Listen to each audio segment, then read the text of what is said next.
أعوذ بالله من الشيطان الرجيم بسم الله الرحمن الرحيم فسبح بحمد ربك واستغفره إنه كان توابا. സൂറത്തു നസ്റിലെ 4-ാമത്തെ ആയത്തിൻ്റെ അർത്ഥം ഇപ്രകാരമാണ്: നീ നിന്റെ നാഥനെ സ്തുതിക്കുന്നതോടൊപ്പം അവനെ പ്രകീർത്തിക്കുകയും അവനോട് പാപമോചനത്തിനായി അർത്ഥിക്കുകയും ചെയ്യുക. തീർച്ചയായും അവൻ വളരെയധികം കനിഞ്ഞ് മടങ്ങുന്നവനാകുന്നു.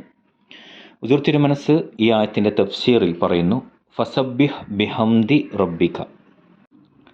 സബ്ബഹ എന്ന പദത്തിൻ്റെ അർത്ഥം അള്ളാഹുവിൻ്റെ അസ്തിത്വം എല്ലാ ന്യൂനതകളിൽ നിന്നും പോരായ്മകളിൽ നിന്നും പരിശുദ്ധമാണ് എന്നുള്ളതാണ്. ഹംദ് എന്നതുകൊണ്ട് അർത്ഥമാക്കുന്നത് അള്ളാഹുവിൻ്റെ അസ്തിത്വത്തിൽ എല്ലാവിധത്തിലുള്ള ഗുണങ്ങളും അടങ്ങിയിരിക്കുന്നു എന്ന് അംഗീകരിക്കലാണ്.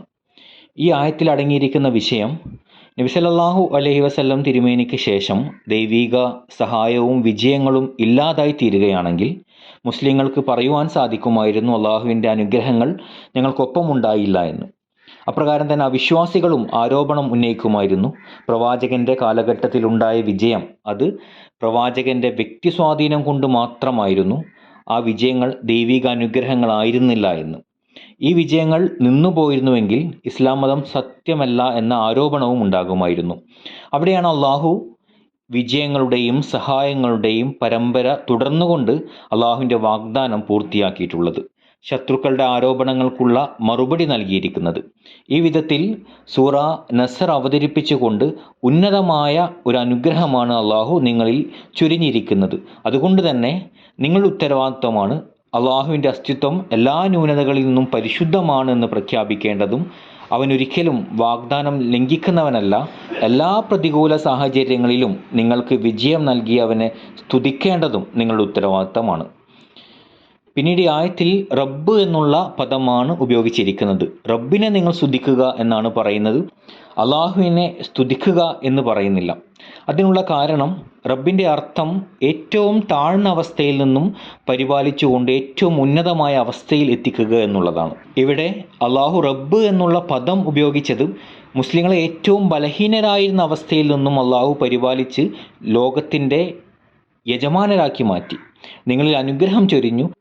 അതുകൊണ്ട് തന്നെ അവനാണ് ഏറ്റവും സ്തുതിക്കർഹനായിട്ടുള്ളവൻ. ഹംദിൻ്റെ മറ്റൊരർത്ഥമായി ഹുദൂർ പറയുന്നതും അള്ളാഹു ഇവിടെ പറയുകയാണ്, മുസ്ലിങ്ങളെ ഉന്നതമായിട്ടുള്ള വിജയങ്ങൾ കണ്ടുകൊണ്ട് നിങ്ങൾ ഒരിക്കലും അഹങ്കരിക്കരുത്.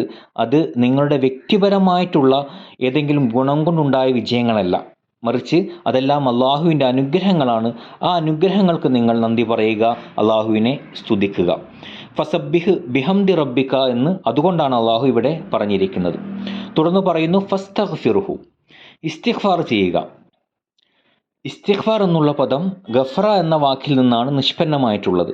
അതിൻ്റെ അർത്ഥം സംരക്ഷിക്കുക, മൂടുക എന്നുള്ളതാണ്. അതായത് അള്ളാഹുവിൻ്റെ സംരക്ഷണത്തിന് വേണ്ടി ദുആ ചെയ്യുക, മാനുഷികമായിട്ടുള്ള ന്യൂനതകൾ പ്രകടമാകാതിരിക്കാനും അപ്രകാരം തന്നെ തിന്മകളും തെറ്റുകളും സംഭവിക്കാതിരിക്കാനുമുള്ളൊരു പ്രാർത്ഥനയാണ് യഥാർത്ഥത്തിൽ ഇസ്തിഗ്ഫാർ എന്ന് പറയുന്നത്. ഈ സൂറത്തിൽ നബി സല്ലല്ലാഹു അലൈഹി വസല്ലം തിരുമേനിയോടാണ് അള്ളാഹു കൽപ്പിക്കുന്നത് ഫസ്തഗ്ഫിർഹു, അള്ളാഹുവിനോട് പാപ പൊറുതി തേടുക എന്നുള്ളത്. ഇവിടെ ഒരു ചോദ്യം ഉന്നയിക്കപ്പെടുന്നത്, പ്രവാചകനോട് എന്തുകൊണ്ടാണ് അള്ളാഹു പാപ പൊറുതി തേടാൻ കൽപ്പന നൽകിയത് എന്നുള്ളതാണ്. ക്രൈസ്തവ പണ്ഡിതന്മാരും പലപ്പോഴും ഇതൊരു ആരോപണമായി ഉന്നയിക്കാറുണ്ട്.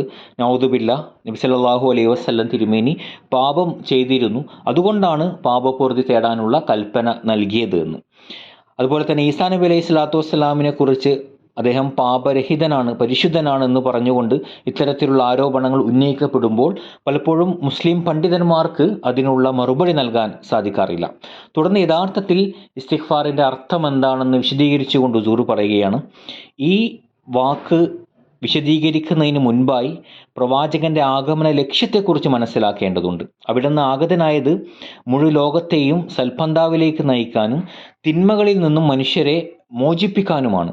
വിശുദ്ധ ഖുർആനിൽ അല്ലാഹു പറയുന്നുണ്ട്, കുൽ ഇൻ കുൻതും തുഹിബ്ബൂനല്ലാഹ ഫത്തബിഊനി യുഹ്ബിബ്കുമുല്ലാഹ്, നിങ്ങൾ അള്ളാഹുവിനെ സ്നേഹിക്കുന്നുവെങ്കിൽ നിങ്ങൾ പ്രവാചകനെ പിൻപറ്റുക എന്ന്.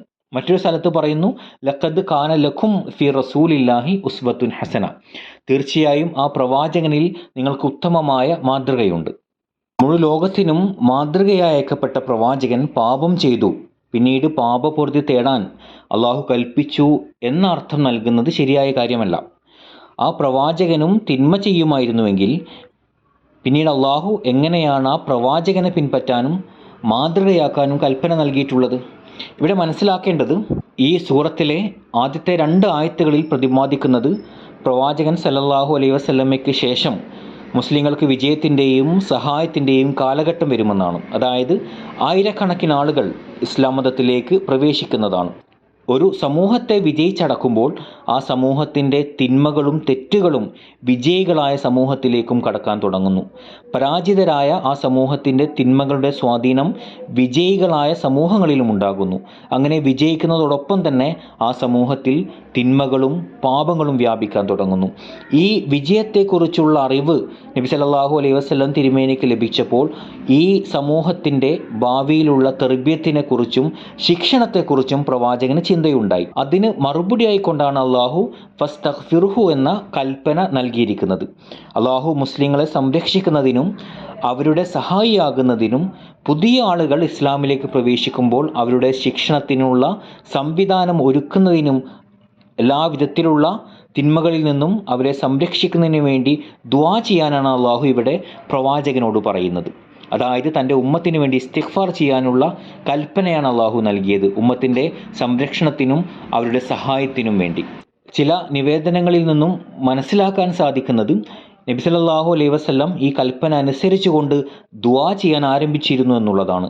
പ്രവാചകൻ്റെ വിയോഗത്തിന് ശേഷമുണ്ടായ സംഭവങ്ങളിൽ നിന്നും മനസ്സിലാകുന്നതും അള്ളാഹു ആ പ്രാർത്ഥനകൾ സ്വീകരിച്ചിരുന്നു എന്നുള്ളതാണ്. കാരണം പ്രവാചകൻ്റെ വിയോഗത്തിന് ശേഷമുണ്ടായ കുഴപ്പങ്ങളെല്ലാം അള്ളാഹു ഇല്ലാതാക്കുകയും ഗോത്രങ്ങൾ കുഴപ്പമുണ്ടാക്കിയപ്പോഴും അതുപോലെ ചില ആളുകൾ സകാത്ത് നൽകുന്നത് നിരസിച്ചപ്പോഴുണ്ടായ പ്രശ്നങ്ങളെല്ലാം അള്ളാഹു പരിഹരിക്കുകയും യഥാർത്ഥ ഇസ്ലാമിനെ നിലനിർത്തുകയും ചെയ്തു.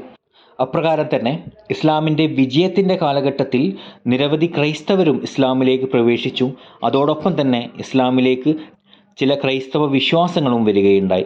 ഈസാ നബി അലൈഹി സ്വലാത്തു വസ്സലാം ആകാശത്ത് ജീവിച്ചിരിപ്പുണ്ടെന്നും അതുപോലെ തന്നെ ഈസാ നബി മാത്രമാണ് എല്ലാ പാപങ്ങളിൽ നിന്നും പരിശുദ്ധനെന്നും തുടങ്ങിയ ആ വിശ്വാസങ്ങൾ.